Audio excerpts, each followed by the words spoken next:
चलिए हम लोग बात करते हैं आगे फिर क्वेश्चन नंबर 22 से, ठीक है। 21 तक हो गया था, 22 से लेके जो आगे क्वेश्चन दिया गया है वो क्वेश्चन है सेंटेंस इम्प्रूवमेंट का। और ये सारे के सारे जो इम्प्रूवमेंट कोई क्वेश्चंस हैं ये काफ़ी मतलब बड़ा है ना, जो पूरे सेंटेंस को ही इम्प्रूव करना है। तो थोड़ा ध्यान समझिएगा क्योंकि ऐसे सेंटेंसेस में अक्सर आप लोग गलती कर बैठते हैं, ठीक है। आइए देखते हैं क्वेश्चन नंबर 22।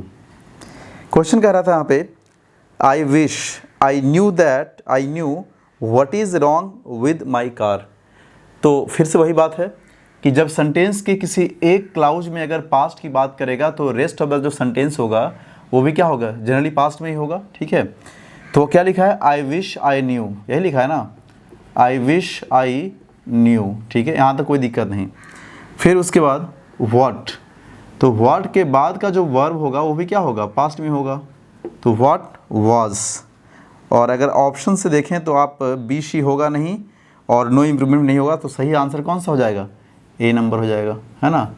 आप कर लीजिए answer, what was wrong with my car, ठीक है, यही आपका आंसर हो जाएगा। क्लियर है। चलिए क्वेश्चन नंबर 23 देखिएगा।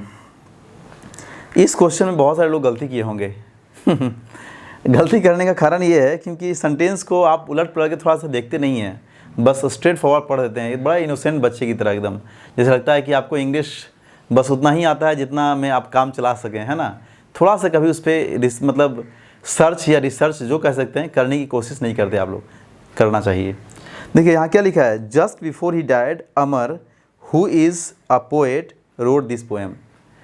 मुझे ये नहीं पता कि क्या इसमें दे रहा है, क्या कह रहा है, लेकिन बस इतना मैं बताना चाहूँगा, अगर ऐसा सेंटेंस आए तो आपको ये सर्च नहीं करना है कि इसका मतलब क्या होगा, आपको केवल सब्जेक्ट और वर्ब के कॉम्बिनेशन को चूज़ करते रहना है, ठीक है, मतलब चूज़ करके आपको आगे बढ़ जाना है। देखिए जस्ट बिफोर ही डाइड, ये जो लिखा है जस्ट बिफोर, ये क्या है, एडवर्ब ऑफ टाइम है, इसको पहले बाद जहाँ रखना रख सकते हैं, कोई दिक्कत नहीं है इसमें, ठीक है। तो क्या लिखा है, हु इज़ अ पोएट, चूँकि वो मरने से पहले की यहाँ बात कर रहा है तो पोएट है कि पोएट था, अब मर चुका है ना वो आदमी, ठीक है। तो क्या लिखा है, पोएट है कि था, पास्ट की बात यहाँ हो जाएगा। तो सबसे पहली गलती तो यही कर दिया, हु इज़ अ पोएट, यहाँ क्या करेंगे, हु वाज अ पोएट।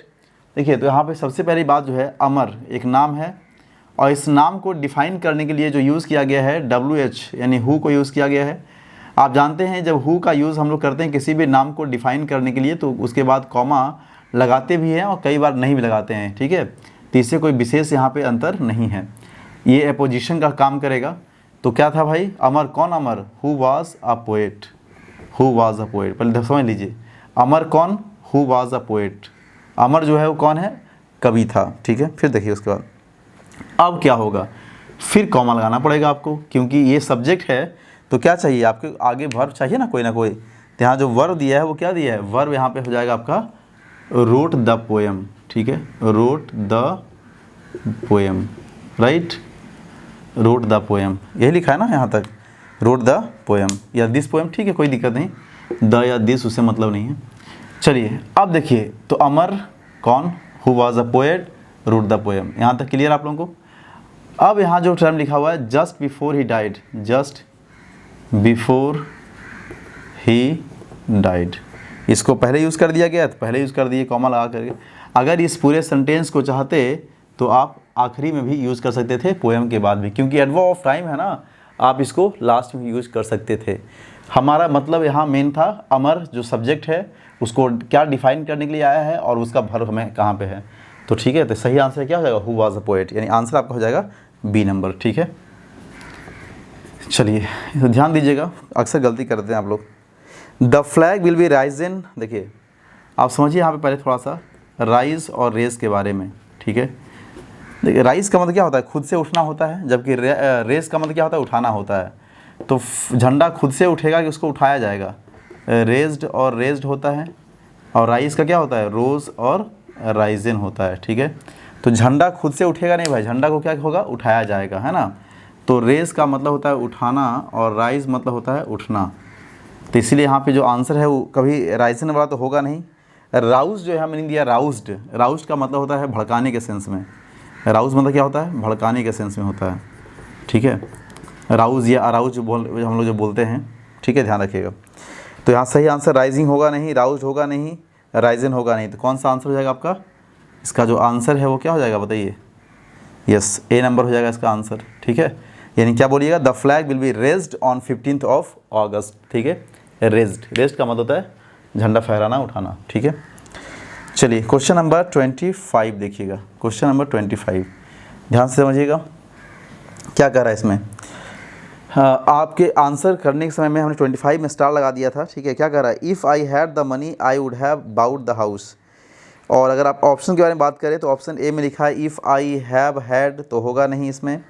फिर लिखा है if I had the money, same लिख दिया है। ऑप्शन नंबर बी में भी जो क्वेश्चन में है वही बात लिख दिया है, और सी में केवल हैव लिखा है। ठीक है, तो आप पढ़े हैं, ऐसा क्लाउज पढ़े हैं, मतलब ऐसा सेंटेंस पढ़े हैं इफ़ क्लाउज में, if plus subject plus had plus V3। ठीक है, अगला जो क्लाउज होता है वो क्या होता है? Subject plus would have plus V3, ऐसा होता है। ठीक है, कई लोग थोड़ा यहाँ मिस्टेक करिए बैठते हैं। एक ऐसा भी होता है if plus subject plus had, और इस हैड के बाद डायरेक्ट नाउन होता है। ठीक है, तो लोग गलती यही कर बैठते हैं यहाँ पे, ध्यान समझिएगा इस सेंटेंस को जो मैं लिख रहा हूँ। लोग गलती क्या कर बैठते हैं कि वहाँ भी देखते हैं हैड है तो, और यहाँ भी देखते हैं हैड है, तो भाई यहाँ जो हैड है उसके बाद V3 आया है, मतलब ये परफेक्ट फॉर्म में, जबकि यहाँ जो हैड है ये हैव का पास्ट है। क्या है ये? हैव का पास्ट है, यानी हैव का सिंपल पास्ट फॉर्म है ये। तो हैव का जब सिंपल पास्ट फॉर्म है तो पोजीशन दिखाने के लिए हैव का यूज़ करते हैं ना आप लोग। जैसे मेरे पास एक कलम है, आई हैव अ पेन, कलम था तो I had a pen, simple सी बात है। ठीक है, तो ये जो है ये पास्ट फॉर्म है हैव का, यानी V2 एग्जैक्टली अगर देखा जाए तो V2 लिखा हुआ है, वर्ब का पास्ट फॉर्म, उसके बाद आगे नाउन ऑब्जेक्ट उसका है। ठीक है, तो इसमें जो आगे अगला क्लाउज होगा वो होगा सब्जेक्ट और वुड प्लस V1 होगा। ठीक है, बोलिए ऐसा क्यों होगा सर? तो ऐसा इसलिए होगा ना क्योंकि यहाँ जो इफ़ क्लाउज दिया है यहाँ पे सिंपल पास्ट है, तो अगले क्लाउज में क्या होता है? वुड, और वुड के साथ V1, जबकि इस क्लाउज में, ऊपर वाले क्लाउज में जो है यहाँ पे हैड V3 दिया है पास्ट परफेक्ट में, इसलिए अगले क्लाउज में क्या होगा? Would have plus V3। तो ये आप लोग बहुत बारीकी से ध्यान से समझिएगा, कहीं कोई दिक्कत नहीं होना चाहिए। ठीक है, तो आप यहाँ थोड़ा करेक्शन कर लीजिएगा, करेक्शन करिएगा। बी नंबर में हैड के बाद हैड जोड़ दीजिएगा, हैड के बाद हैड। क्यों? क्योंकि हैव का पास्ट भी क्या होता है? हैड होता है। हैव का V3 भी क्या होता है? हैड होता है। तो हैड के बाद V3 हैड ही होगा, तो हैड हैड जोड़ दीजिएगा। तो करेक्शन कर लीजिएगा, इसको करेक्शन करके, है ना, और इसका आंसर फिर भी कर लीजिएगा हैड हैड करके। राइट, चलिए आई होप समझ गए होंगे ये बात। ठीक, क्वेश्चन नंबर 26 देखिएगा। 26 नंबर क्वेश्चन क्या कह रहा है? Don't sit.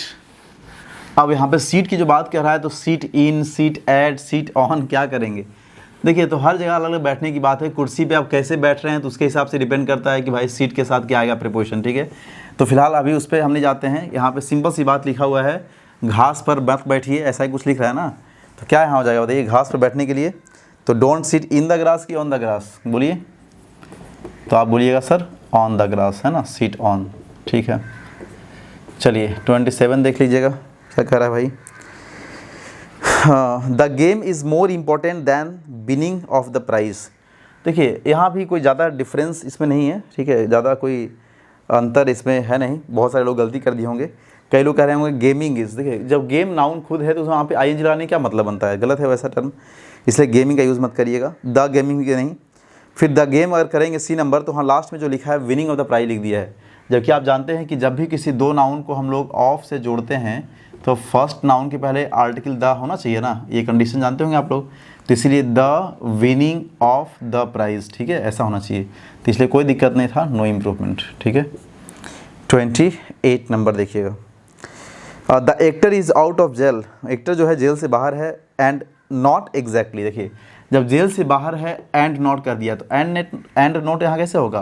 कंट्रास्टिंग का जंक्शन होगा। बट नॉट एग्जैक्टली फ्री, क्यों? जेल से बाहर है और फिर क्या लिखा है? बट नॉट एग्जैक्टली, है ना, एग्जैक्टली अ फ्री मैन। ठीक है, तो थोड़ा ध्यान समझिए आप लोग। तो चूंकि जब यहाँ फ्री नहीं है, इसका मतलब क्या होगा? इसका कंट्रास्टिंग यहाँ हो जाएगा। जेल से बाहर है, जब हम बोलते हैं घर से बाहर है लेकिन फ्री नहीं है, मतलब क्या? तो इसलिए यहाँ पे इस टर्म को दिखाने के लिए ऐसा आएगा। तो but not exactly a free man, right.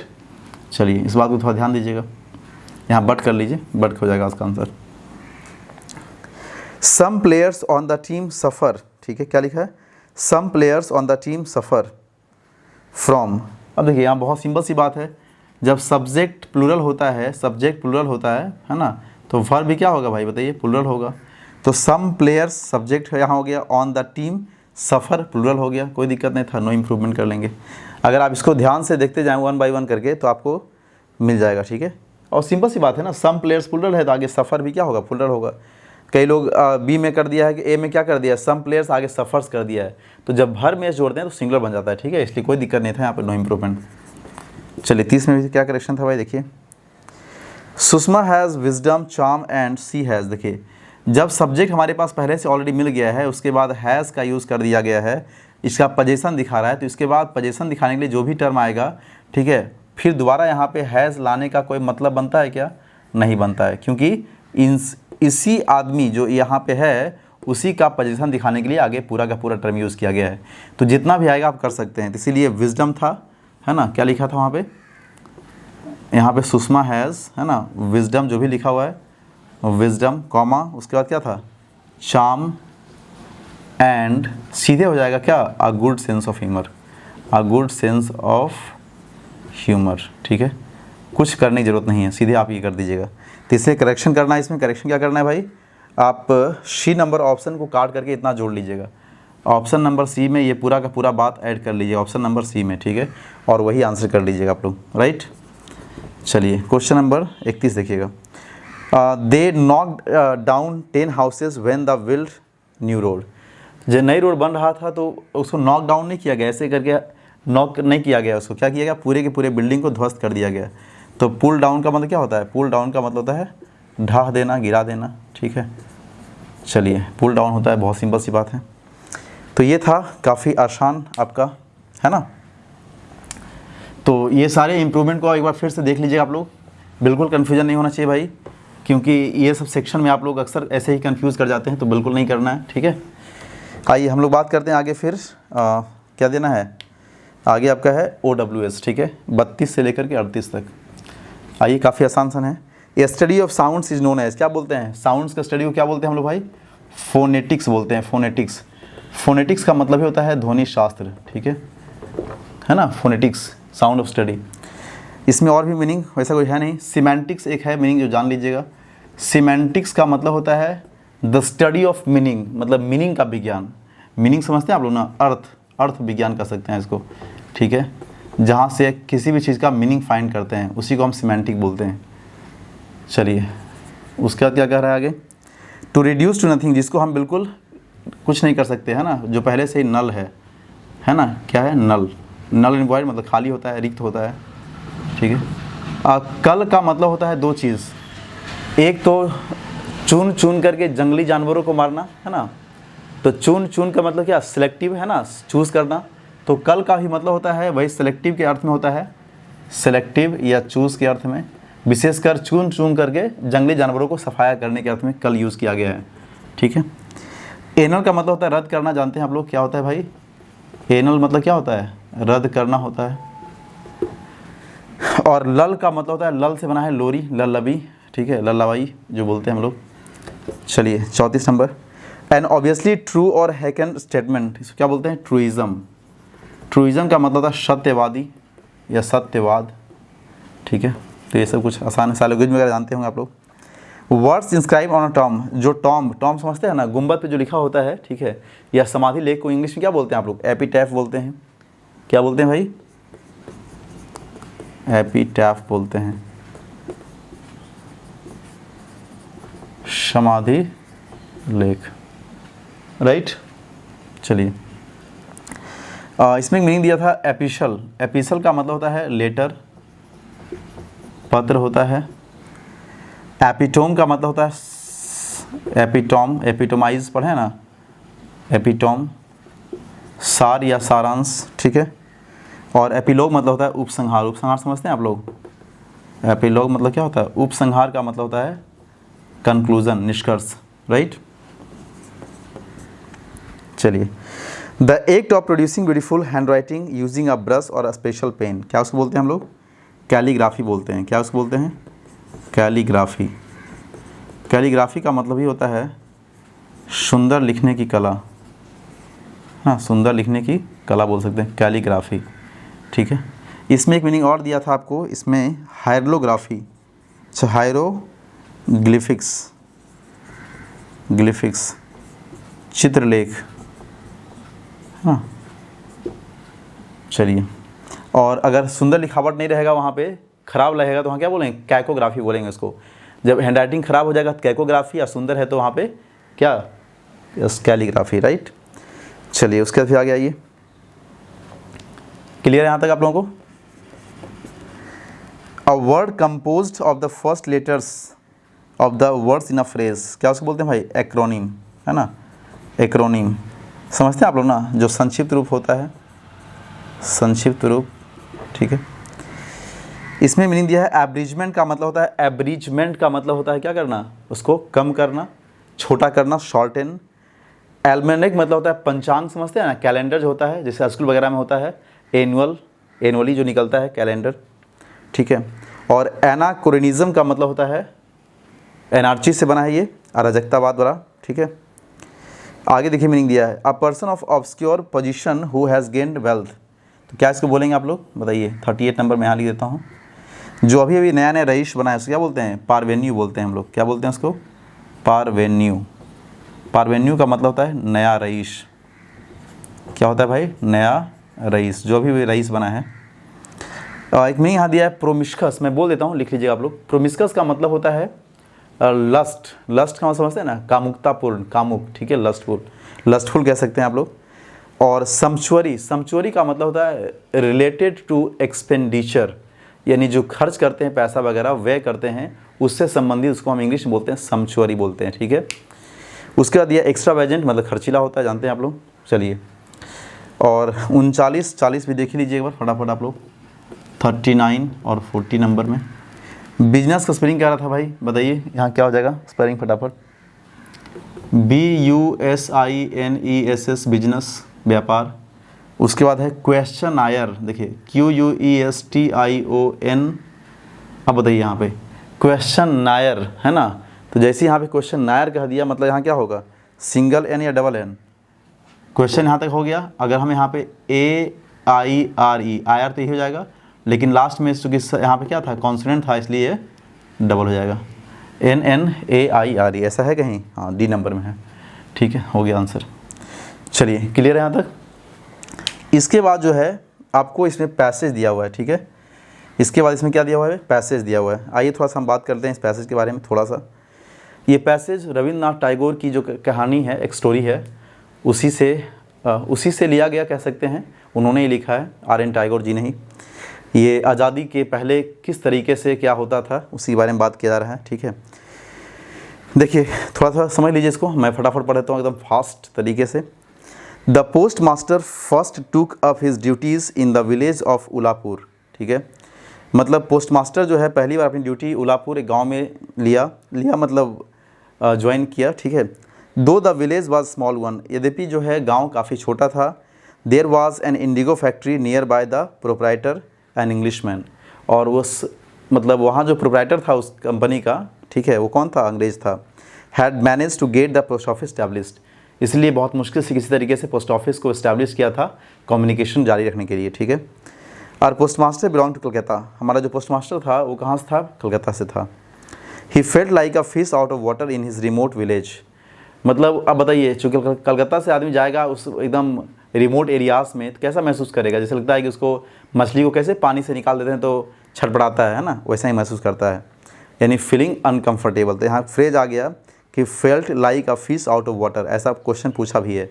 तो इस टाइप के सवाल में, इस टाइप के जो आपको पैसेज कॉम्प्रिहेंशन देखने को मिलेगा, वहाँ पे बहुत तरह का जो टर्म आता है पैसेज में यूज होता है, उसी से सवाल बनता है, ठीक है।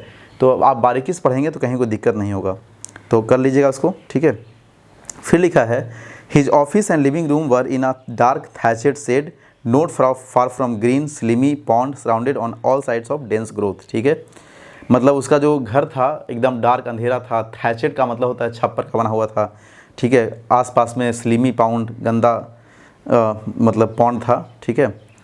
चलिए, the man employed in the indigo factory had no leisure, जो आदमी वहाँ काम करता था वो भी बेचारा, उसके पास छुट्टी नहीं था, दिन रात काम करवाया जाता था उससे, है ना। फिर लिखा है उसके बाद moreover they were hardly desirable companions for decent folk nor is a Calcutta boy and adept in the art of associating with others. Calcutta boy जो लड़का गया था पोस्ट मास्टर, ये भी दोस्ती से करने उतना जानता नहीं था, बस अकेले में भी रहता था, समझिए। अमॉन्ग स्ट्रेंजर्स ही अपीयर्स आइदर प्राउड और इल एट ईज, मतलब उन अजनबियों के बीच में ये अपने आप को बड़ा अनकम्फर्ट महसूस करता था। इल एट ईज का मतलब था अनईजी, बेचैन, अस्थिर, अशांत, है ना, ठीक है। At any rate the postmaster had but little company nor had he much to do, किसी तरीके से थोड़ा मोड़ा दोस्त बनाया है अपना। At times he tried his hand at a writing words or two, उसी बीच में जब खाली समय बचता था तो थोड़ा बहुत कुछ लिखने की कोशिश करता था ये। That the movement of leaves and clouds to the sky were enough to fill life with joy, such were sentiments to which he sought to give expressions। यानी अपनी कविता के जो एक्सप्रेशंस हैं ये आसपास के सराउंडिंग जो वहाँ पे है, ठीक है, उसी से देता था कि पत्ते हिल रहे हैं, ऐसा कुछ नेचर को देख करके वो लिखता था, ठीक है। चलिए, but God knows that the poor fellow would have felt it as the gift of a new life, उसको लगता था कि यहाँ एक नया जीवन उसको मिला है, ठीक है। फिर क्या हुआ देखिए अचानक, if some genie of the Arabian Nights had in one night swept away the trees, leaves and all and replaced them with a macadamized road hiding the clouds from the with a view the rows of the tall houses। फिर अचानक इसको लगता है कि नहीं, एक ऐसा मतलब होता है, जिनी का मतलब होता है स्पिरिट, कोई आत्मा, ठीक है, जो अचानक आता है और क्या करता है, ये सारे के सारे जो आसपास के सराउंडिंग है उन सबको ख़त्म कर देता है और वहाँ पे बड़े बड़े बिल्डिंग बन जाते हैं, रोड बन जाते हैं, ऐसा कुछ, ठीक है। तो चलिए ये पैसेज थोड़ा देख लीजिए बढ़िया से, मैं आपको थोड़ा सा इसका भावार्थ बता दिया हूँ, ठीक है। तो आज के इस सेशन में फ़िलहाल इतना ही। Thank you so much.